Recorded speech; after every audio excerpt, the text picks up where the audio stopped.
Dans la dysfonction relationnelle, il y a des donneurs et puis il y a des preneurs. Pour le livre du syndrome de Tarzan de Pascal Piquet, elle explique, imaginez dans son livre, qu'elle est tombée enceinte.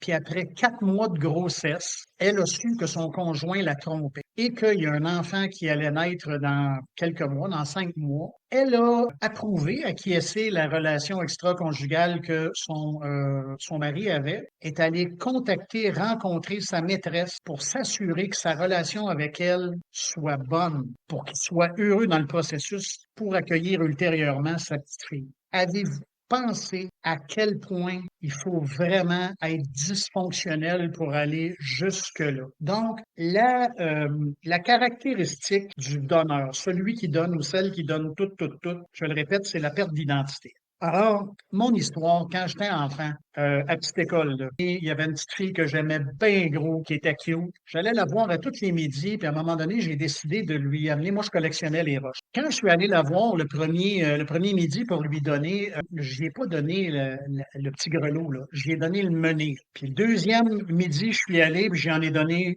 un petit peu plus petite, un petit peu plus petite, mais un petit peu plus petite. Tu sais, je t'ai rendu au grain de poussière.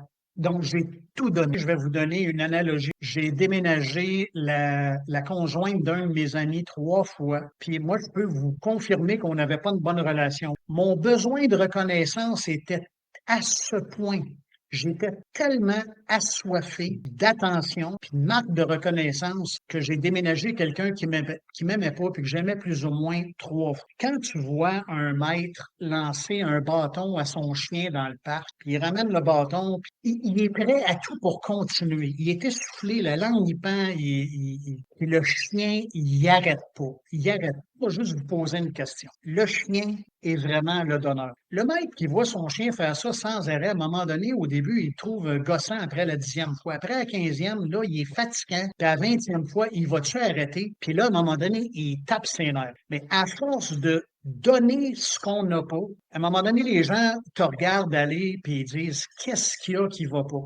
Ils disent, c'est quoi la dysfonction de cette personne-là à donner autant? La dysfonction est manque d'estime, manque d'amour-propre, manque de reconnaissance. J'ai besoin de l'approbation des autres tout le temps.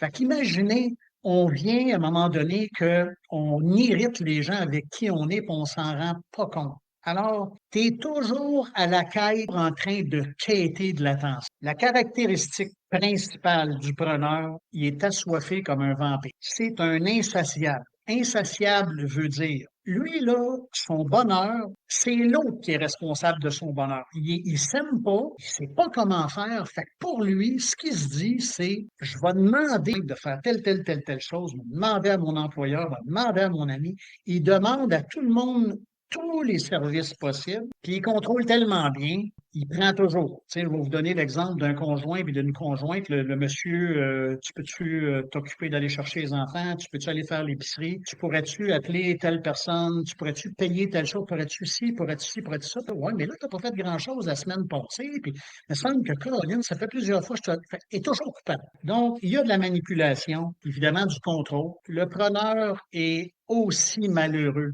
que le donneur. Donc, il ne faut pas l'oublier. Lui, sa dysfonction, c'est de demander, puis le donneur, évidemment, c'est de donner. On comprend là qu'il y a, je fais la relation entre les deux, il y a quelqu'un qui se donne, qui n'arrête pas, comme le petit chien fou, puis il y en a un preneur qui demande sans arrêt. Mais tu prends deuxièmement un positif, un négatif, paf! Il y a une jonction qui se fait, puis il y a vraiment, puis plus souvent qu'autrement, il y a une fusion tellement malsaine parce que les deux s'abreuvent dans leur besoin, un de donner, l'autre de recevoir. Mais je veux juste vous donner un exemple de ce que j'ai fait comme donneur. J'ai un employeur pour qui moi j'ai fait de la représentation dans ma vie, qui après tout juste quelques semaines de sollicitations auprès de clients, j'avais des belles demandes de soumission, puis à un moment donné, après un mois et demi, il y avait 15-20 soumissions à faire, puis mon patron était à peu près tout seul dans l'entreprise. Il n'était pas capable de fournir. Puis là, à un moment donné, alors, il m'a dit, mais Stéphane, pourquoi que tu ne me ferais pas un beau petit tableau avec un tableau croisé dans Excel, puis moi pouvoir tout préparer les soumissions, puis après ça, moi mieux prioriser mes choses. Fait que je suis en train de me dire, mais maudit, je suis en train d'y amener ce qu'il a besoin, des soumissions, puis là, il me demande de faire des tableaux. Bon, c'est correct, je vais l'aider. Regardez bien l'erreur, c'est pas une erreur. On perd pas, on apprend. J'ai appris. J'ai fait son maudit tableau. J'ai envoyé ça, puis entre-temps, il fait pas mes soumissions. Fait que là, moi, je me suis mis à faire des soumissions. Fait qu'imaginez, j'ai été prêt à y faire des tableaux pour l'aider, puis j'ai même fait des soumissions à sa place. Puis à un moment donné, là, quand ça a fait à peu près 1 mois et demi, 2 mois que ça niaisait de même, j'ai demandé de le rencontrer, puis là, j'ai dit, écoute, on n'est pas dans les mêmes fonctions, j'aimerais ça qu'on fasse une révision salariale. Ah oui, oui, oui. Il m'a traîné plus que 2 mois et demi. Finalement, me dire, non, Stéphane, je peux pas rien faire. Je parlais de manipulation, là, c'est ça.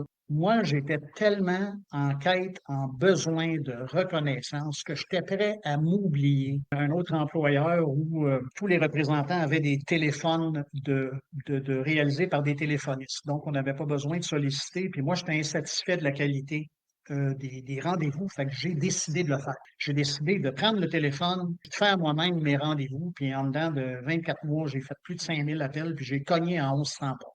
Les 5 autres représentants, eux autres, ils faisaient pas de développement parce que c'était les téléphonistes qui le faisaient. Mais là, moi, après 4-5 mois, je disais, hey, là, un instant, là, moi, je fais tout ce temps-là de sollicitation. Puis là, écoutez, moi, je passe moins de temps sur la route parce qu'il faut que je sollicite contrairement aux autres. Et là, le patron, Stéphane, tu fais tellement un bon travail. Tu es tellement un professionnel, tu es un exemple dans cette compagnie-là. Tu fais tellement bien ça. Tu devrais en parler aux autres. Moi, j'ai accepté de me traîner dans ces belles reconnaissances-là, qui est encore à ce moment-là plus importante que mon besoin pour avoir les services dont j'avais besoin qu'ils soient dispensés. Alors, j'étais prêt à m'oublier. Imaginez, j'étais prêt à m'oublier aux dépens de quelqu'un qui était, lui, moi j'appelle ça un trou noir. Plus tu lui en donnais, plus il en prenait, il n'y avait jamais de fin. Sur ce, je t'invite à aller voir ma page Facebook pour voir mes autres thématiques de publication. Les thématiques victimisation, égo, dépassement de ses limites, la culpabilité, le sentiment d'eux et plusieurs autres.